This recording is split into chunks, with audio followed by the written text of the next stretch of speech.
අයිබෝවන් සුබ අලුත් අවුරුද්දක් වේවා හැමෝටම. එහෙනම් ඔන්න 2026 අවුරුද්දේ මුල්ම වීඩියෝ එක බියුල් ලංකා YouTube channel එකකින් ඔයාලට මම ගේන්න යනවා. එහෙනම් ආයෙ පාරක් හැමෝටම සුබ අලුත් අවුරුද්දක් වේවා.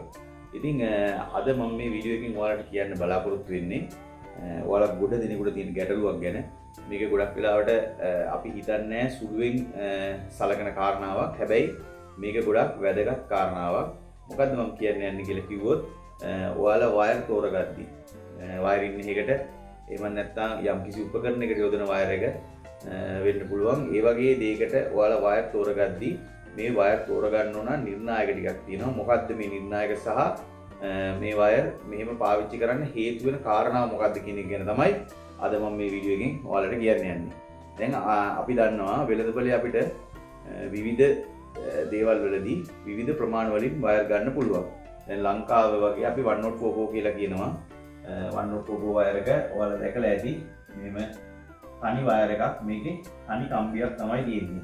මේ තනි කම්බිය ආවරණ දෙකක් තියෙනවා. මේක ඇතුලේ ඉන්සුලේෂන් එකක් තියෙනවා මෙහෙම රතු නිල් වගේ පාටකින්. ඊට පිටින් ආපහු රබර් ආවරණයක් තියෙනවා මේ වයර් එකේ ආරක්ෂාවට සහ වයර් එකේ ගමන් කරන විදුලිය පිටතට නොයන විදියට.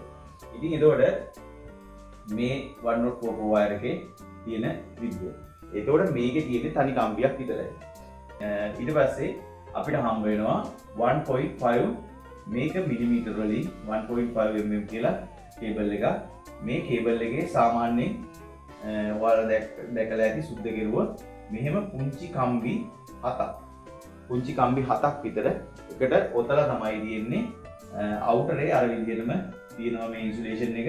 හැබැයි මේකේ තනි කම්බියක් වෙනකොට කම්බි 7ක් විතර ඔතලා තියෙනවා ඔයාලට පේනවා. ඊට පස්සේ තියෙනවා 2.5 කියලා.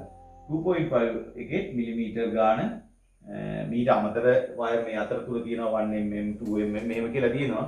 මම මේ කියන්නේ ගොඩාක් වෙලාවට භාවිතයට ගන්න වයර්.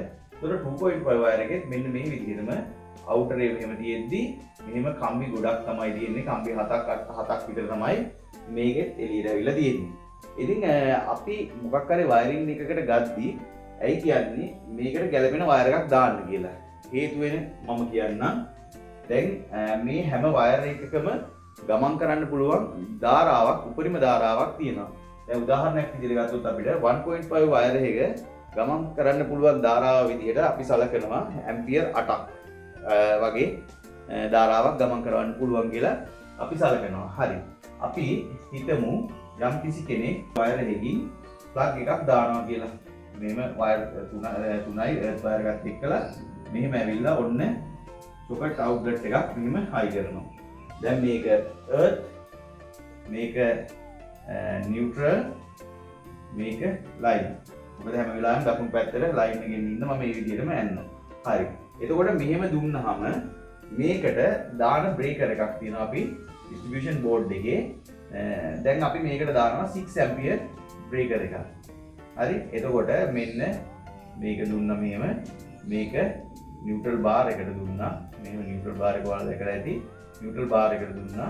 මේක earth bar එකට දුන්නා. මේ විදිහට earth bar එකට දුන්නා. earth එක මේක neutral bar එකට දුන්නා. ඔහොම දීලා දුන්නා.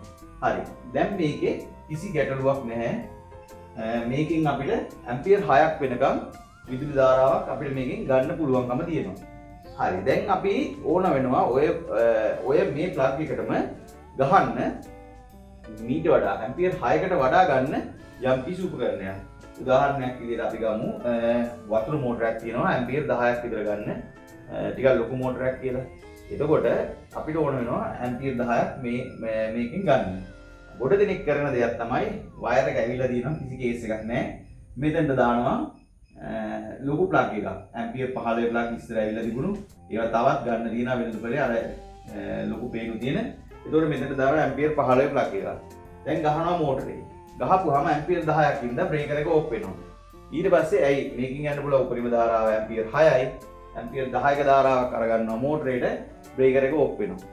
එතකොට මොකද කරන්නේ විදුලි කාර්මිකයෙක් ගෙන්නනවා වෙනකොට කාගෙන් හරි යනවා මේක ඕෆ් වෙනවා බ්‍රේකර් එක කවුරු හරි කියනවා. එතකොට මේ බ්‍රේකර් එක ඇම්පියර් 6නේ මේක ඕෆ් වෙනවා.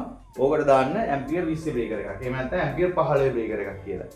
ගේනවා ඇම්පියර් 16 බ්‍රේකර් එක කෙලින්ම මෙතනට හයි කරන ඕන ඇම්පියර් 16 බ්‍රේකර් එක. දැන් මෝටරේ වැඩ. හැබැයි කවුරුත් හිතන්නේ නැහැ මේකට ගැලපෙනවද මේ වයර් එක කියලා. මේ වයර් එක මම කලින් කිව්වා වගේ ඇම්පියර් 8ක ධාරාවක් තමයි මේ වයර් එක හරහා යන්න පුළුවන් නිර්දේශිත විදුලි ධාරාව. හැබැයි අපි ඇම්පියර් 16ක බ්‍රේකර් එකක් දාලා ඇම්පියර් 10කට වඩා වැඩි උපකරණයක් පාවිච්චි කරනවා. මේක වැඩ කරනවා. කිසි ගැටලුවක් නැහැ. මේක වැඩ කරනවා. හැබැයි ඔයාලා දැකලා ඇති සමහර තැන්වල මේ වයර් තියෙනවා ගොඩක් වෙලාවට නිකන් හાર્ඩ් ඒ කියන්නේ ඝනකම් වෙලා වයර් එක නිකන් වේලිලා වගේ එහෙම තියෙනවා. ඒ මෙන්න මේ වගේ පාවිච්චි කරන වයර් තමයි. මොකද හේතුව ඇම්පියර් 16ක් මේක යන්න බැරි හින්දා මේ වයර් එක අධික තාපයකට භාජනය වෙනවා. ගොඩක් රත් වෙනවා.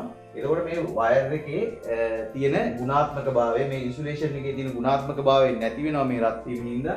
මේ වයර් එක තැන් තැන් වලින් කැඩිලා යන්න පුළුවන්, උණු වෙන්න පුළුවන්. සමහරවිට උණු වෙලා මේ වයර් එකට එකක් ඇලිලා ගිනි ගන්න උනත් පුළුවන්කම තියෙනවා. මොකද ඇම්පියර් 16ක් මේ වයර් එක හරහා ගෙනියන්න බැරි හින්දා. එතකොට ඒ වගේ වෙලාවට තමයි අපි කියන්නේ හැම වෙලාවෙම මේ බ්‍රේකර් එකට සමානව මේ වයර් යොදන්න ඕන කියලා. දැන් නිකන් අපි උදාහරණයක් විදිහට ගත්තොත් මේ 1.5 කියන වයර් එකේ මිලිමීටර 1.5 කියන වයර් එකේ ගෙනියන්න පුළුවන් අපිට ධාරාව උපරිම ධාරාව විදිහට ඇම්පියර් 15ක් 16ක් වගේ ලෝඩ් එකක් මේකේ ගෙනියන්න පුළුවන්. ඒ වගේම 2.5 කියන එකේ අපිට ඇම්පියර් 22ක් වගේ 22කට චුට්ටක් වැඩිපුර වුණත් ගෙනියන්න පුළුවන්. මේකේ අනිත් කාරණාව තමයි මේ 22ක් කියලා මම කිව්වට මේ වයර් එක භාවිතා කරන උපකරණය අනුව මේ වයර් එකේ අපිට යොදන්න පුළුවන් තැන් වෙනස් වෙනවා. උදාහරණයක් විදිහට ගත්තොත් ලංකාව වගේ රටක අපි AC මැෂින් එකක් දවස් 30ෙම පාවිච්චි නොකරුවට පිට රටවල් වල මේ AC මැෂින් එකක් දාපුවාම ඒක සදාකාලටම වැඩ තමයි මැෂින් එක මොන හරි දෙයක් වෙනකන්. එතකොට මේ වගේ රටවල් වල මෙහෙම වයර් එකක් දැම්මොත් බැරි වෙලාවත් මේ දැන් ලංකාවේ නම් 2.5 එකක් දාලා අපි AC එකක් හයි කරනවා 1 ටොන් AC එකක් 1.5 ටොන් AC එකක් වගේ එකක් හයි කරන්න පුළුවන්.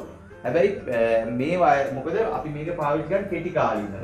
අපි හිතමු සමහරවිට පැය දෙකක් AC එක දාලා තියෙනවා පැය දෙකක් AC එක දාලා දීලා කාමරේ කූල් වුණාට පස්සේ සමහරවිට AC එක ඕෆ් කරනවා.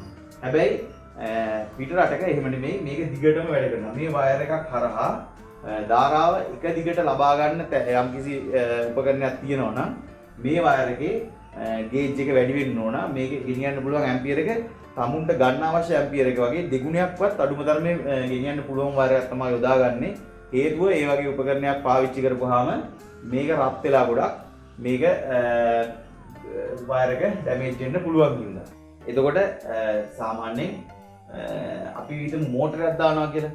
වතුර මෝටරයක් දාන්න අපි පාවිච්චි කරලා තියෙනවා 1.5 mm කේබල් එකක්. මේ 1.5 කේබල් එකෙන් අපිට පුළුවන් වතුර මෝටරයක් දාන්න.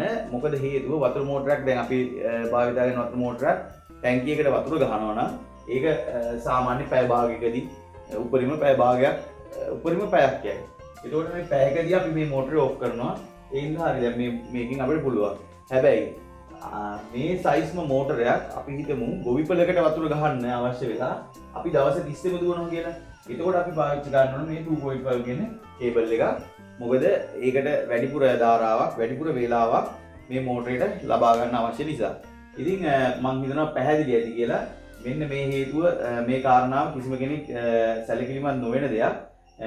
ඒ ගැන සැලකිලිමත් වෙන්න. මොකද මේක විදුලි අනතුරු ගිනි ගැනීම වගේ දේවල් වලට බලපාන මූලික සාධකයක් වයරින් එකේදී.